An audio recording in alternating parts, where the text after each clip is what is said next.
O ano é 2010. Nessa época eu era um mini dream que tinha só 5 anos de idade e certa vez eu fui, sem ser convidado, diga-se de passagem, pra casa de um vizinho meu. Eu nem sabia o que era um videogame naquela época e o meu primeiro contato foi ao ver o meu vizinho jogar God of War 1.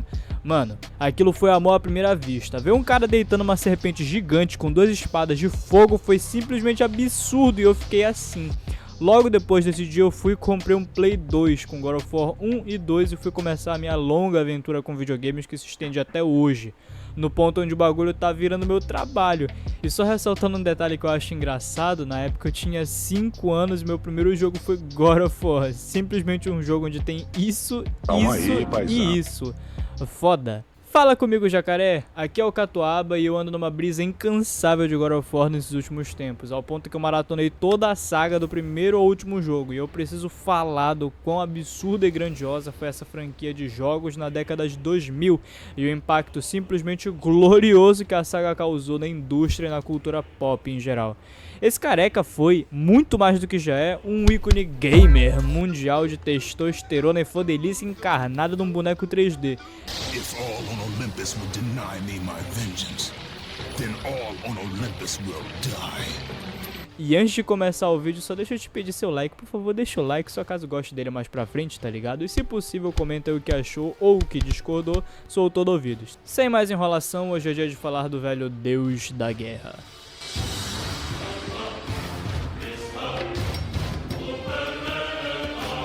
God of War é uma franquia de jogos da Santa Mônica, um estúdio que está aí na ativa desde o início dos anos 2000, tendo seu primeiro título lançado lá em 2005.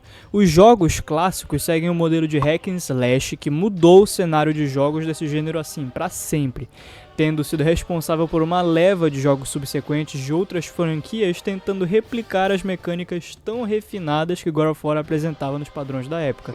Não tinha jogo que nem ele, tipo, na real até tinha. Conhece esse cara aqui?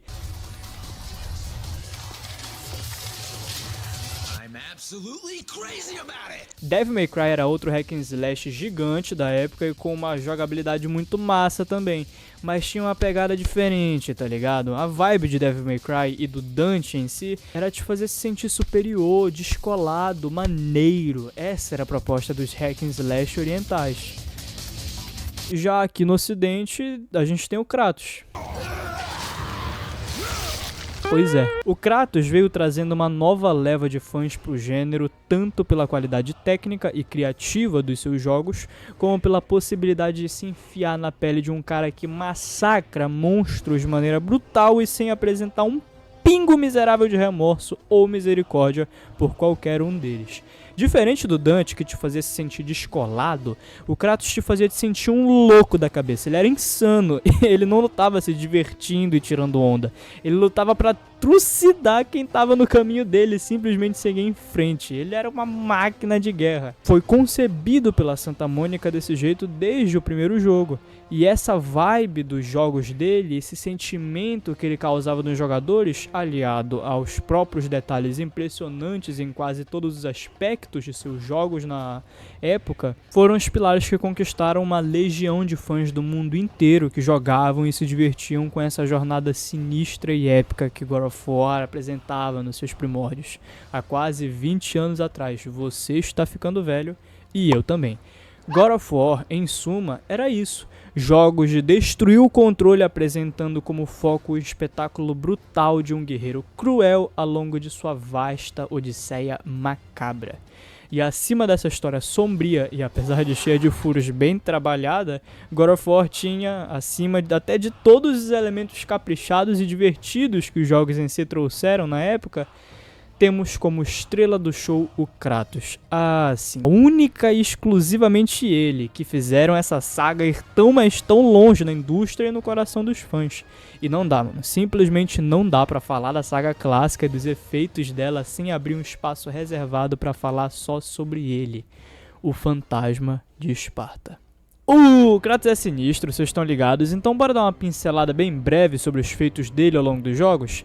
Eis aqui a vida e os feitos do Fantasma de Esparta em 1 minuto mais ou menos. Kratos, general de Esparta, foi pra guerra, perdeu a guerra, não tancou e pediu ajuda em troca de servidão eterna, a cor do burro. Ganhou as espadas mais zica do rolê, solou a mulher e a filha, double kill, era negro e ficou branco, foi pra cadeia e ganhou Alzheimer, solou as fúrias, perdeu o Alzheimer, virou pau mandado dos deuses de novo pra ganhar Alzheimer, solou a Perséfone, pôs o sol no céu.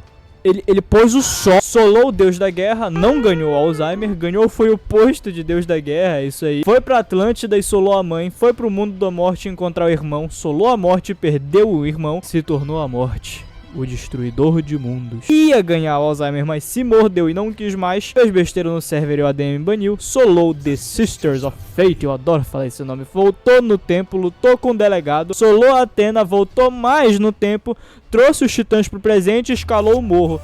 Aí virou bagunça. Se prepara. Poseidon virou boneca. Hades virou pipa. Hélio perdeu a cabeça. Parei. Hermes perdeu a perna e o boot. Hércules foi amassado. Cronos perdeu o apêndice e morreu também. Hefesto foi espetado. Afrodite foi deixa pra lá. Hera perdeu o pescocinho e Zeus foi amassado, furado e espancado brutalmente até ir de arrasta pra cima. A história do Kratos pode se resumir a isso. É claro que tem mais pontos interessantes a serem tratados, mas como isso não é um vídeo de história ainda, eu não posso abordar tudo aqui. Então eu deixo esse resumão da maioria das figuras que o Kratos, solou, né? Eu falo solou, senão o vídeo desmonetiza.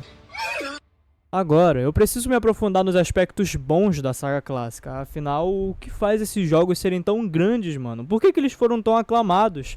Deixa eu refrescar a memória de muitos de vocês aí, pigmeus, e apresentar a alguns um pouco da velha glória dessa franquia no auge, né? God of War contou com o entusiasmo de uma equipe de um estúdio recém-nascido que nitidamente trabalharam para fazer algo diferente do que estávamos vendo na época. Algo único, uma jornada épica e violenta de um homem que perdeu tudo, sua família, sua humanidade, e com as próprias mãos ele tirou a vida de um deus, e não qualquer um, mas o deus da guerra.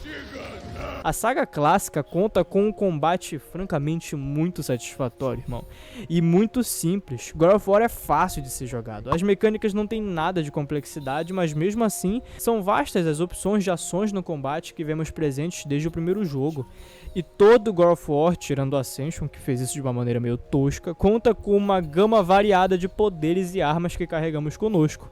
É impressionante como que estar na pele do Kratos consegue ser, ao mesmo tempo que insano, tranquilizador de certa forma. Ele extravasa os picos de adrenalina que a gente carrega nos desafios do jogo, principalmente para quem joga no hard. Ô joguinho desgraçado. Além do mais, a saga clássica sempre contou com uma direção de arte fenomenal que nos levava para lugares como esses. Lugares que desafiam a compreensão e, mesmo para a época, surpreendentemente bonitos até hoje se a gente parar para olhar com calma.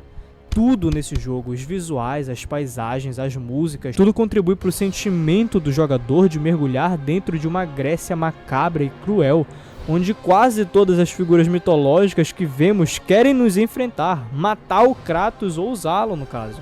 Isso é God of War.